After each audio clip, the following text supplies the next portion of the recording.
everyone, Mrs. Guayanda here. Today's story is one of my favorite fairy tales. Hope you like it. The Shoemaker and the Elves. A shoemaker, by no fault of his own, had become so poor that at last he had nothing left but the leather to make one pair of shoes. In the evening, he cut out the shoes he would sew the next morning, lay down quietly in his bed, said his prayers, and fell asleep. The next morning he was about to sit down to work when he found the two shoes standing finished on his table.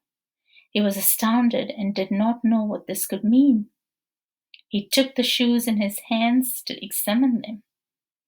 They were so neatly made that there was not one bad stitch in them. They were crafted like a masterpiece. Soon after, a customer came in who was delighted with the beautifully made shoes and paid extra for them. With this money, the shoemaker was able to buy leather for 2 more pair of shoes. He cut them out at night, and the next morning he was about to set to work on them with fresh hope, but discovered they had already been done. Buyers came for these shoes, and from them he received enough money to buy leather for 4 more pairs. The following morning he found the 4 pairs made, and so it went on. What he cut out in the evening was finished by the morning and done with such skill that customers loved them. The shoemaker was no longer poor, and at last he became a wealthy man. One evening, not long before Christmas, the man said to his wife before going to bed, "What do you think? Shall we stay up tonight to see who is it that gives us this helping hand?" The woman liked the idea, so they lit the candle, hid themselves in a corner of the room, and watched. When it was midnight, 3 little men with ragged clothes came, sat down at the shoemaker's table, and took all the leather that was cut out before them.